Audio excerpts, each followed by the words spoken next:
Well, we made it across the ravine. Everything's a mess. Everything's having a real bad time. A lot of people died. Tons of people are dead. Morale's low. We still have a decent number of supplies.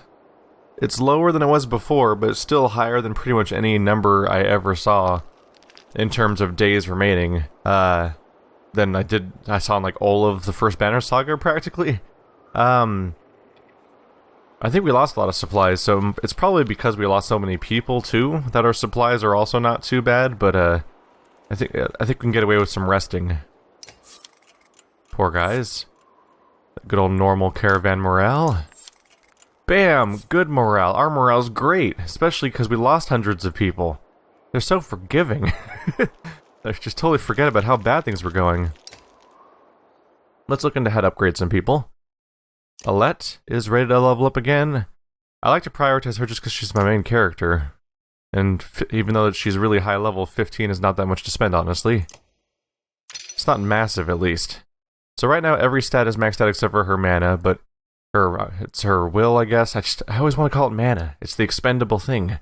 But I think it could be worth putting more into it just because of the fact that it's how you do all those extra attacks all the time, all the extra damage and all the extra armor piercing.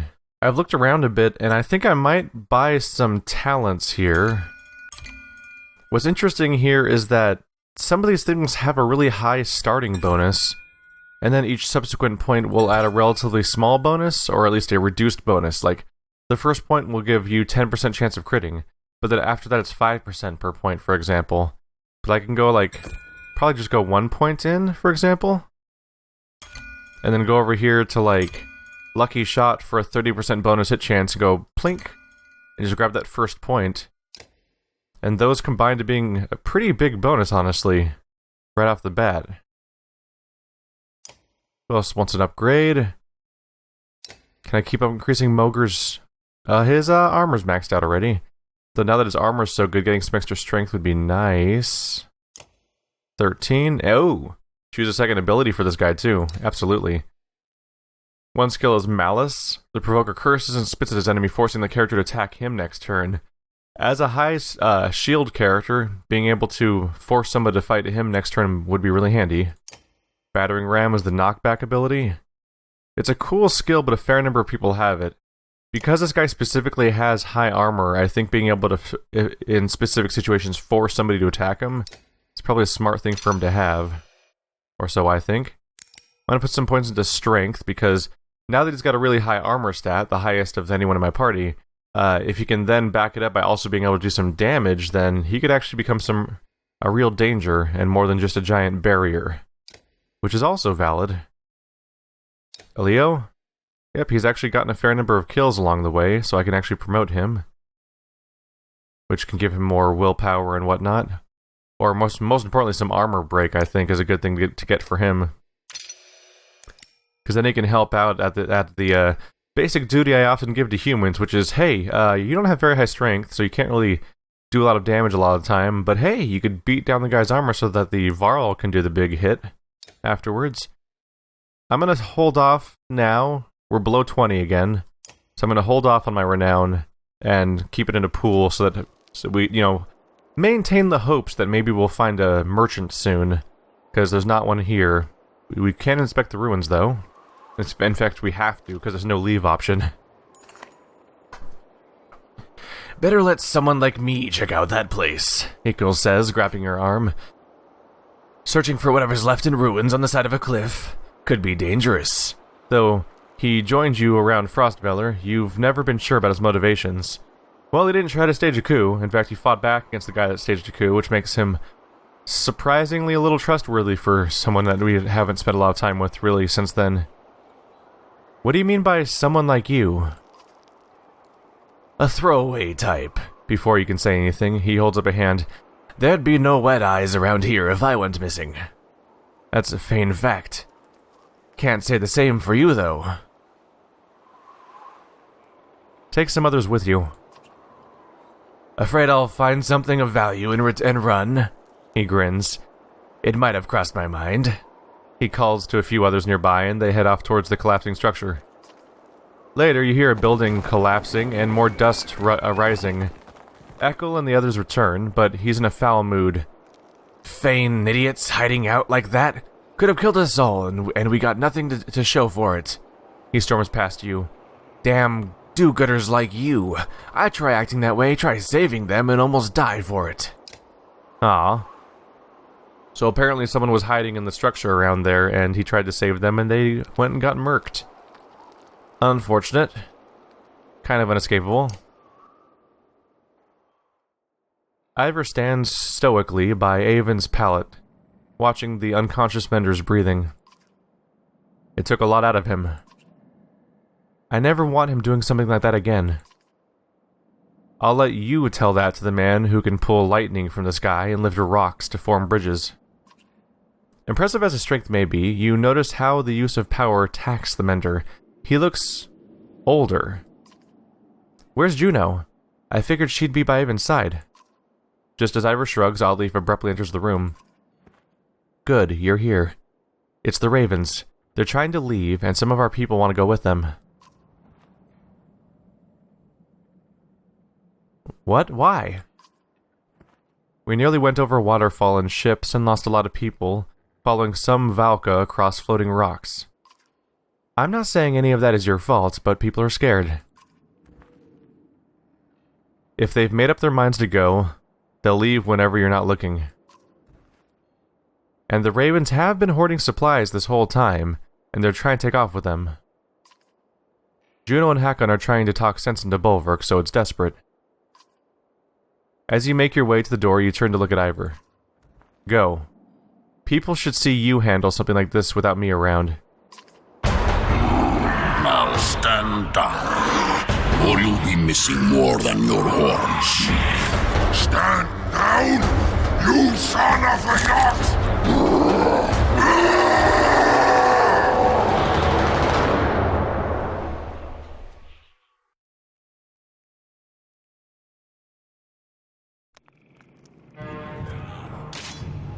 I can't calm him, his fury. Here they are, just as I said.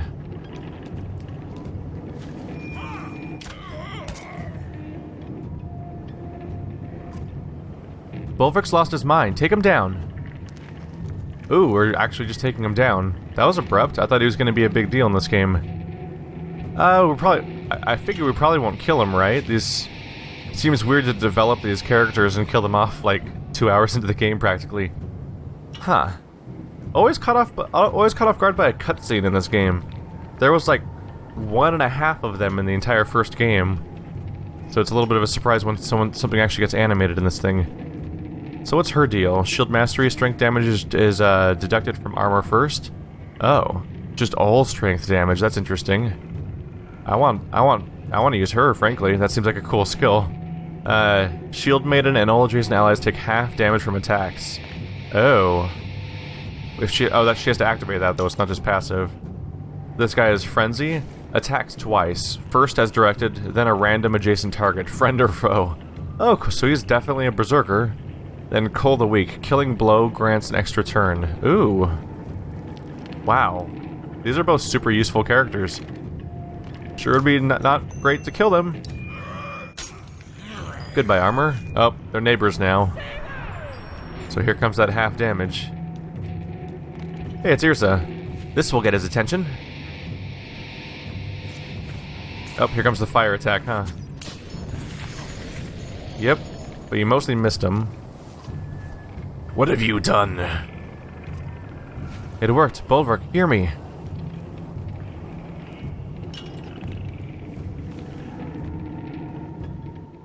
Oh, it was a faux fight. Not much happened, actually.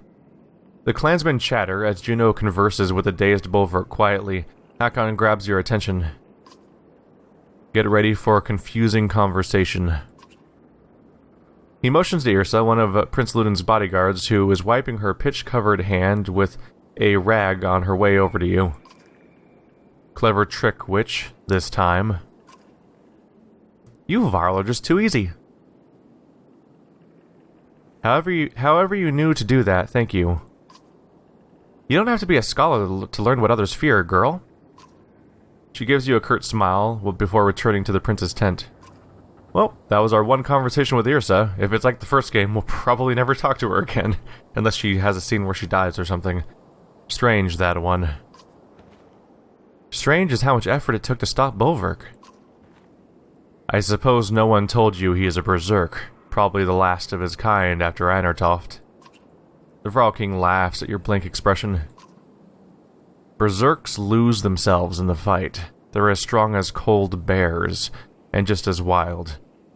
Hard to say if they're friend or foe in a fight. King Hakon, do you?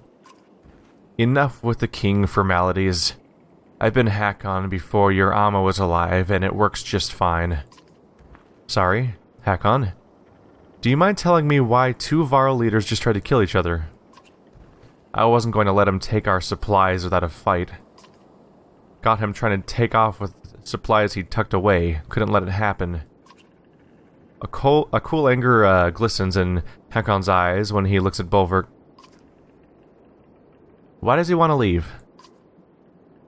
Says you've been bad luck ever since arriving in Borisgard. I can't say I blame him for that. The two of you actually laugh for a moment. I bet his main reason for leaving is just to be in charge again, run jobs, and keep his ravens in line. Like most of us, he's looking for something normal to grab onto. Whatever his reason, I hate that some of ours are going with him. We've done what we can for them.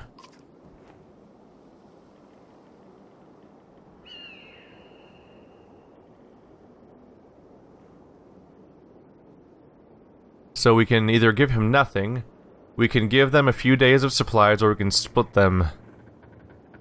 They're part of our group. I wish I knew how big of a party was actually leaving.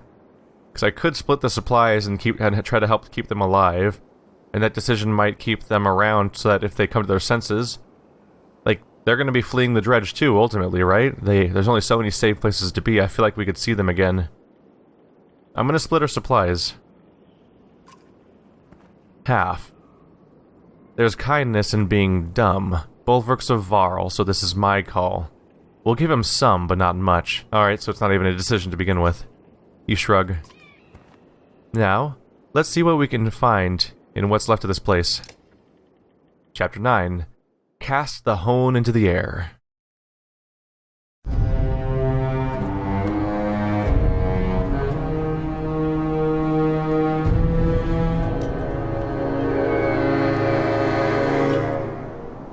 We've made such precious little progress. Oh, we're switching to him.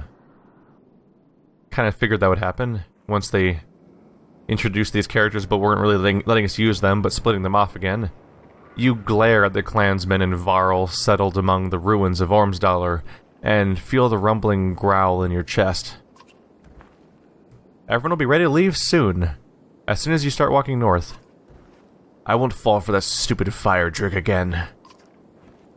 Folka ignores your comment. The new members of the other caravan will probably need a beating or two. Think it was stupid of me to challenge Hakon? Not really my place to say. Since when has that stopped you? The Shield Maiden grins. We could have at least waited to hear their plans first, then decided. Their plans almost took us over a Fane waterfall. That waterfall surprised us all, of course. It'll be nice to be on our own again. We make it to Bindal, get a job, and things get back to normal. We always survive. And what about those dredge? If they can make it across that chasm, it'll be war. War's always been good for business. Polka smiles, but her face hardens as Juno approaches. Bulwark? Juno? What did you say? Bulwark? Can I have a word with you? Haven't you said enough?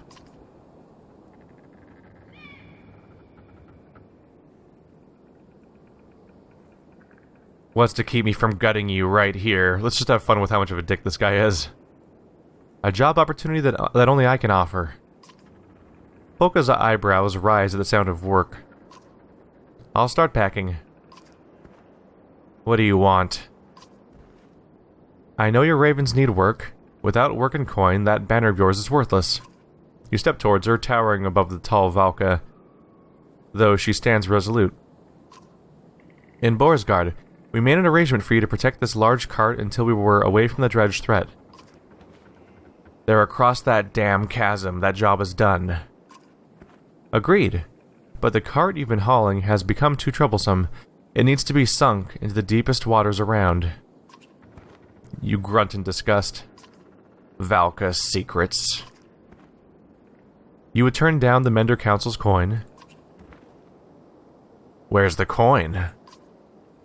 Payment upon completion. You have a Valka oath. The Blue River to the northwest will be your best option. And if I just leave it in the woods somewhere? I will know, as will the other Valka. Besides, the Ravens always finish their jobs.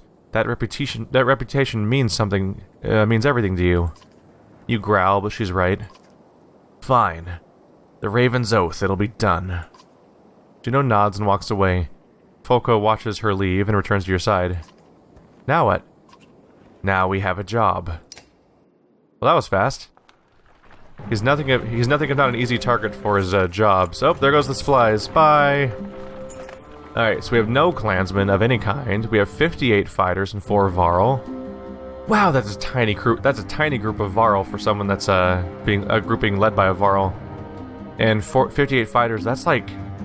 If that's coming from my original group, that means that that group only has about as many fighters too, which is bad for us. Tracks up ahead, a scout reports. Follow them a ways, small camp, a few blades. Meat and mead, maybe more. Yeah, I mean, they're shitheads, right? We might just let that happen. Take what they have. If they resist, kill them. A dozen ravens set out, a mix of veterans and new recruits. They rejoin a couple of hours later with supplies. You hear one of the fighters muttering, "Takes the fun out of things when they give up their goods so easily." Oh yeah. Judging by the kind of shittiness of the troops themselves, yeah, this seems to just be how things go around here. Well, I've got a few more days of supplies now. It lasts extra time when there's a crappy group here. Oh, crap. Are Hogan and Mogan coming with me? Or maybe just one of them? That's a bummer.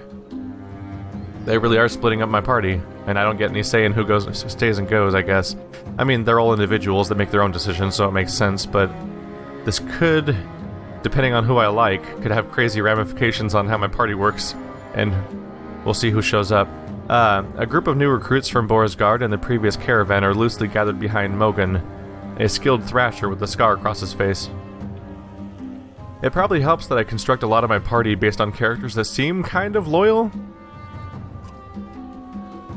Felt like a good time to introduce myself, Mogan. Thought you were with the Let's clan. Bah. She's even worse than her father about trying to save everyone. She didn't appreciate this chaotic gift of no gods, no rules, and plenty of chances for fighting. There's a few rules to being a raven. Most important is following my orders. Of course, yeah. But what about this giant cart that Valka has us lugging around? Something in his tone signals a primal warning inside you. That has nothing to do with you.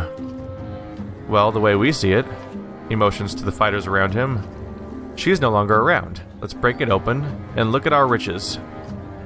We're mercenaries, you idiots. We're paid to run jobs, not steal from those who hire us. Is any of this making sense to you? He ignores her. He's only interested in what you have to say. I can actually challenge him to a fight, that's funny. Alright, so yeah, Hogan and Mogan. They look identical because they're twins and have the rather annoying habit that some twins in fiction do of having the exact same hair and clothes, but the one with a scar across the face is more of a barbarian, where the one that doesn't have a scar across his face, I believe, has a wife and a child, and I think actually annoys the crap out of this one for being so civilized or being tied down by comparison. But they're both the same class with the same stats and so on, I think, but just somewhat different personalities. Maybe we'll get some development out of them in this one. Let's see.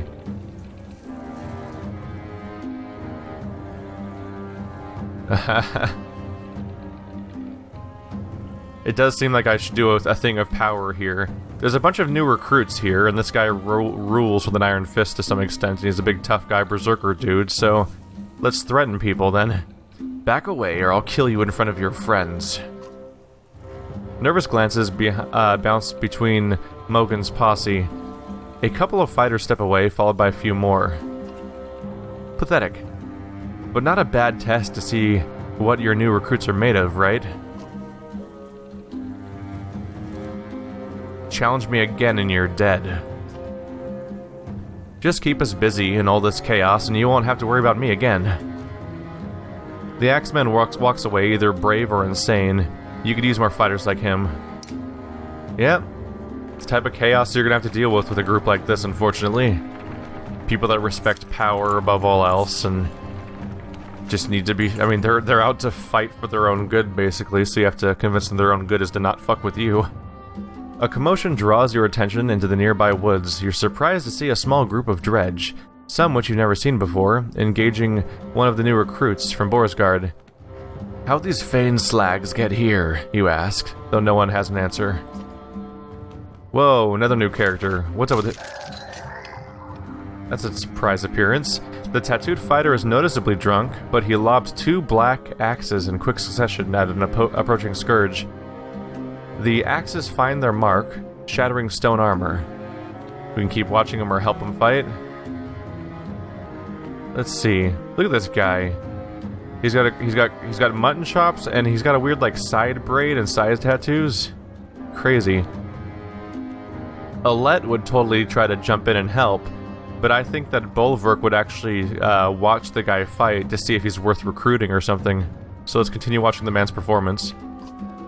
The man throws another axe, again scoring a hit. His confidence is bolstered to the point of muttering a victory chant. With his last axe in hand, he heaves the weapon, but it goes wide. The scourge closes the distance and slashes the man across the chest before signaling for reinforcements. Welp, he went and took a hit. Whoa, look who we have in this crew. Freaking Ekkel. Ekkel left already. That was fast. So Ekkel's gone. Oh shit, Sigbjorn. I was wondering where the hell this guy was. I thought he was gone, honestly. I was like, where'd this guy go? He seemed so useful at one point, and then I never saw him again. Alright, I could use a Berserker. They gave me both Warhawks in the same party. So there's Bercy. I guess he's done working for Ludin. He just got tired of that. He did say early on when I asked him, when Rook asked him who he's working for, he's basically just said, just assume I'm working for myself and you'll figure it out. So apparently that's true. All the characters that are just out for their own good are pretty much all here. We've got Ekkel, Mogan, and Bears. Why? Krumer. Yeah, that one does surprise me. Why is Krumer here? Huh. Maybe it's just some false assumption that I kind of assumed that certain Varl would all be loyal to the Varl king and stick with him, and I thought Krumer might have been one of them. But I guess he was running his own little private society, basically. He was in an isolated town that no one was really a part of, so it's not crazy, I guess. Folka just seems really effective, so I'd like to have them around. And it's a new class, so I just want to have some time practicing with that character. What does Spar do? It's a Wanderer. Active ability is Insult. That's the one where you force... Oh. The skull delivers an insult so cutting and personal that the target is literally stunned for a moment and has to pause to collect themselves. Insulted enemies move the last place of the enemy initiative queue. So it pushes them all the way back to being the last person to go. Take care in picking the right target to delay from acting, keeping in mind that any persistent effect started by the target will remain until the target's next turn, and even the most powerful enemy will become harmless as a mouse. So, among other things, if you insulted the person that throws explosives on the ground, it'll give you more time to get your characters off the explosives, for example. His other ability is Scald Song. +1 willpower to all allies if standing within 1 tile of an ally who delivers a killing blow. So instead of giving someone a strength bonus, he can insult an enemy to go later, but otherwise has the same song ability of standing near killing blow characters to do bonus attacks. That's interesting. I do like my Bard character, so maybe I'll keep him around. I also like the chance to be able to experiment with some of these new people. We do immediately have a big crew here. I liked Krumer, right? Yeah, he has a high strength character. We can promote him too. Let's bring Krumer in. Then it goes down to Ekkel, Mogan, and Bersi. There's already 3 Varl in my crew, so I should probably avoid going above that, because we were quickly realizing how tough it can be to deal with having too many Varl in your party. Now I remember why I was mad at Sigbjorn. I gave him a +3 strength item, and then he disappeared from my party. I'm like, God damn it, that was +3 strength. That's a great item. Oh, interesting. The Berserker caps at 13 strength. So he has some strong abilities. Let's see. Bulwark becomes a wild animal on the battlefield, hunting down the weakest of his opponents and driving himself to greater renown with an additional turn for every kill. As long as he has willpower and continues to kill targets, Bulwark can continue to use this ability each turn, cutting a swath through the battlefield. And then the Frenzy was the one that, he attacks one person, then does a second attack, but you don't control the second attack's target. So he has a lot of attacks that give you bonus actions, but as a side effect, you have to deal with the fact that his stats aren't that great to start with. I think I kind of want to give him the +3 strength item. But we'll take a look at... Oh, yeah, that's the only item I can give him, because we don't have anything else in the inventory, besides the chance of critting. There we go. Because he's already level 5. Good. Can't break him up, though. Not till he gets one more kill. We only have 5 renown, so I can't really level up anyone, unfortunately. So we just gotta pick a party. So, 3 big tough guys, defensive character, Bard, and probably pick a human next, Ekkel. Knocks back all units up to 2 tiles, just everyone nearby gets knocked back. And, ooh, Shield Wall gives people a bonus nearby. That's not a bad thing to have around. Alternatively, Mogan. He's the one that flails at people, right? Yeah, he keeps hitting people. Let's see, 1 strength or 1 armor damage. And it just sort of flails away. The main good thing about Bloody Flail is that you can do a lot of damage even though you don't have much capacity for dealing attacks. He also has Shield Wall. So it comes down to whether I want to knock back or the flail, basically. And that's a bit of a toss-up. Okay, looking at this crew, I'm noticing that we don't have anyone who can do that shield bash attack and knock somebody back. So I think I'm going to bring Ekkel around for the specific purpose of having the ability to move people around. Let's move him close to the beginning of the turn order, I think. Yeah, Folka should go last because she can move up to reinforce people. Ekkel also can kind of do that. Spar might want to be a little early too, just so we can put him in a location where he can be alongside characters. But yeah, I want to have Ekkel around because he can knock enemies back, which means that you can position him just right to knock enemies towards certain other allies if you want to, or away from certain allies. Always fun learning a new party, but it's time-consuming to check everyone's stuff out.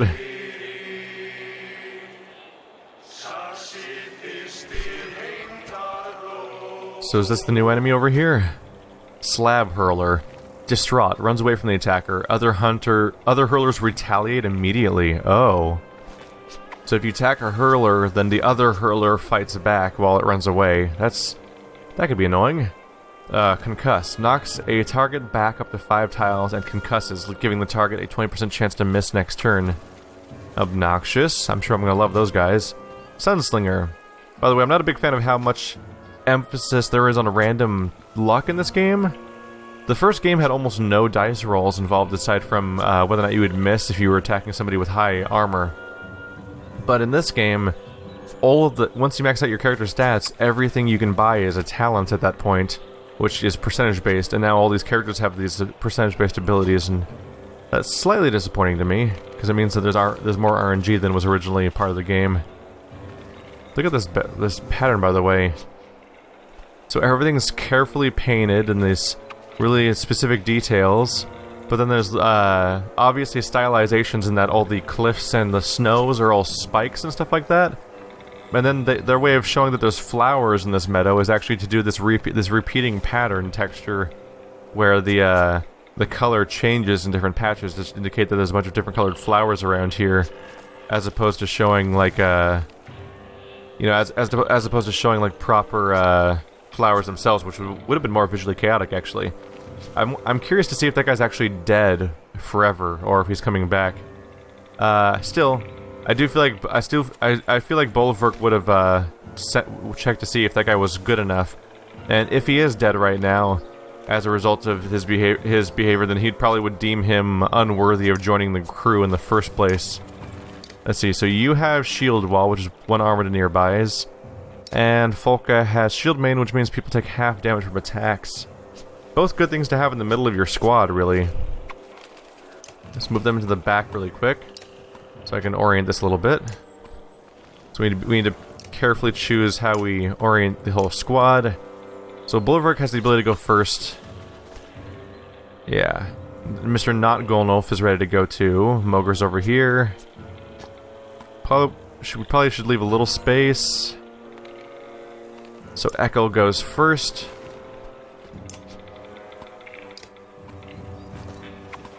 I can have the Bard follow behind Echo, and she goes last. Might as well have her go along the side.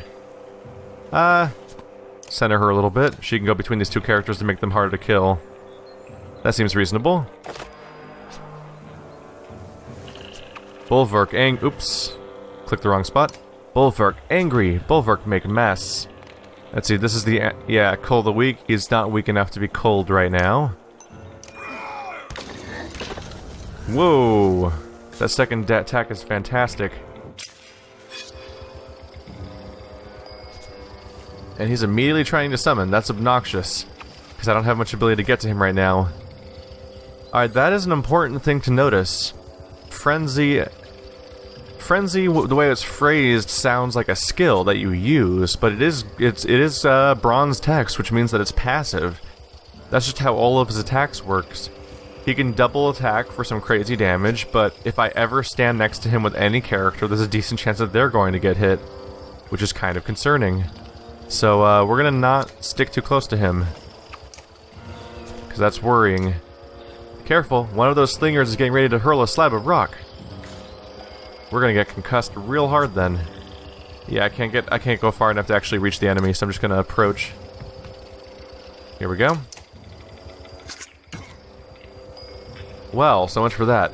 But yeah, it does make me second guess my usage of Spar a little bit, because the #1 killer of the group will often be Bolverk with his crazy, like, enemy wipeout abilities. See, can I... oh, I really should have moved into a position where I could insult that guy, huh? I could have cancelled his summon, or pushed it back long enough to take him out. That's my mistake. No taking it back now. Gotta get used to the new characters.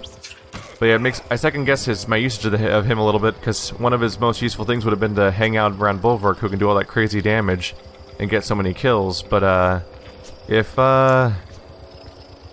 he's gonna constantly be unable to do that, that's gonna be a problem for me. Let's see. Yeah, he's coming up really soon, so my best chance is really... I can forge ahead right now.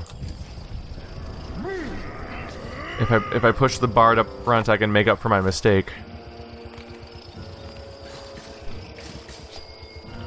Yeah, I might not use him a lot in the future, knowing that I have to worry about him. I'm trying not to stand right next to Bolverk in case I get attacked. Let's insult this guy to push his turn back. That was weird. Sound like some sort of weird, like, German war chant thing. Let's see. I'll make my approach. I don't care. Champion. Yeah, half damage from attacks, but they have to be adjacent. Plus, and rank 2 gives you +2 armor for 1 turn. But ultimately, I'm not adjacent to anybody. Still have to keep approaching. Rude. He's not gonna like that. No, he ain't gonna like that. Fun time. You're down, and you're down. Everyone gets hit. Ooh, they both get to counterattack. This guy, apparently this slinger counts as a hurler too. Oh, never mind, that was just his turn. I thought he was counterattacking, but that was just him taking his action. Let's see, I have a knockback ability. That could be fun. Help us focus on the slingers. Fun! Bye-bye. Oh, he just walked right back anyway. It's just fun to use the special abilities sometimes, even if they aren't really going to make that much of a difference.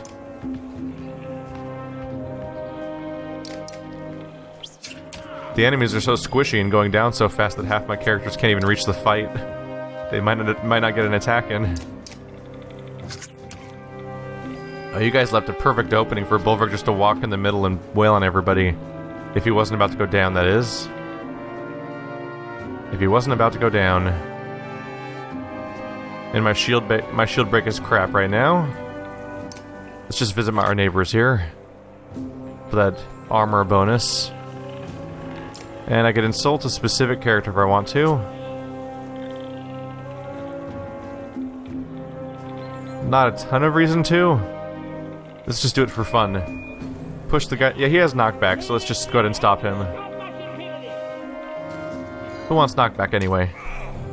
Alright, he's running out of strength, so he's not going to be worth a whole lot now. We tried. Not a ton of armor break on this character. But I'll give it a go. Mr. Not Golnoff will probably get a good attack out of that. Oh, well there goes Bulwark. Yep. Couldn't take all the attention he got. Take that guy down. This guy is much more armored, unfortunately. But this guy can be reached by Not Golnoff while we're gonna have trouble reaching this one with anybody, so I think we'll go after him. And we have a nice armor bonus from standing here.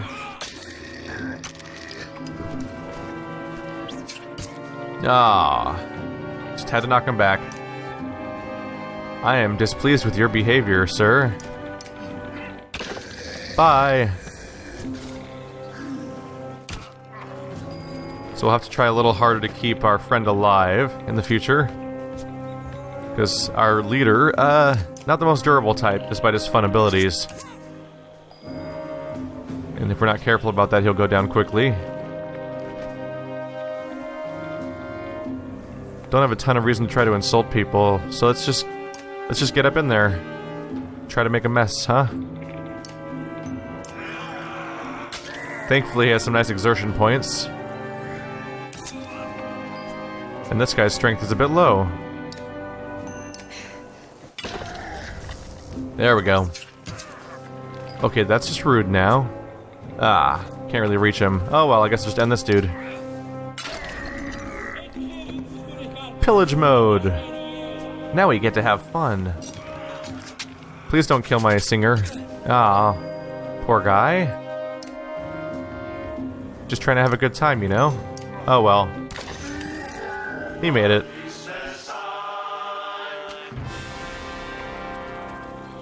The chanting's a bit of a surprise. Yeah, I may not get as much use out of the singer in this group from the bard. Oh look, he's alive. We're fine. The axe-throwing mercenary slowly gets to his feet, gently rubbing his bruised chest. Oh, see, he's not even cut. He's got bruised because of his armor. Damn. Broke my favorite flask. And just when I could really use a drink.